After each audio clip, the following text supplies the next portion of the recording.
are back with President Barack Obama. President Obama, you've been in office 18 months. Clearly, you have not begun to walk on water, though people expected you to right after the election. You were told you were too slow on responding to BP. You were too fast on Ms. Sherrod. You haven't explained yourself. No one understands. Sir, can you win as president? Are you on Zoloft, is what we got to know. Look, when I look back over these last 20 months, they have been as challenging but as satisfying as any in my life. And I'm going to be able to say at the end of just the first half of my first term that every American in this country is soon going to be able to get health insurance even if they've got a pre-existing condition. I'm going to be able to say that tobacco companies can't market their products to kids.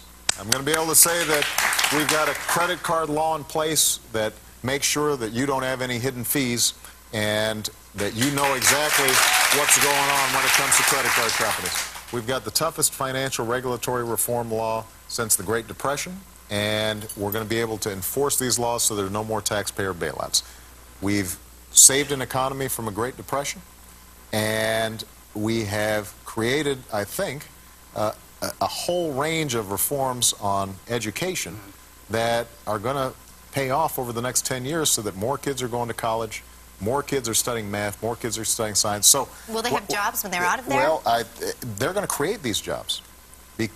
That's the thing is that when our kids are doing well in school, when we've got the best trained workforce, when they are innovating and creating jobs through small businesses, that's when America succeeds. And so I feel very optimistic, and I do think that the reason I seem calm all the time, even if sometimes we're going through some turbulence, is I try to take the long view. I try to say, if I wake up today and I know I'm doing a good job, somewhere down the road, that's going to pay off. And people are going to be able to look back and say, you know what, he made that decision based on what's best for the country as opposed to short-term politics. And I think that's the best way to govern.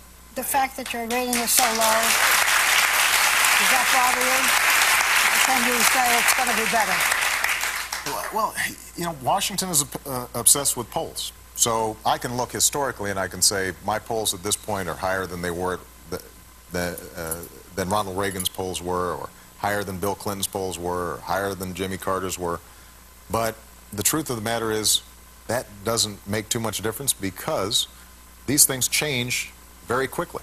And what I constantly am focused on is, am I doing what's right for the country? Am I making the best possible decisions that I can be making? And if I do that, then I have confidence that you know, I'll be rewarded because I think that good policy is good politics. What would you like your legacy to be? I'd like the American people to be able to look back and say, this was a time when we tackled a bunch of problems that we'd been putting off for too long. Healthcare, we'd been putting off too long and finally got solved. Education, we're finally making the schools better for our kids. We need an energy policy so that we're not dependent on foreign oil. Right. And we're dealing with the challenges to our environment. As I said before, I'm so optimistic about America because I'm optimistic about the American people.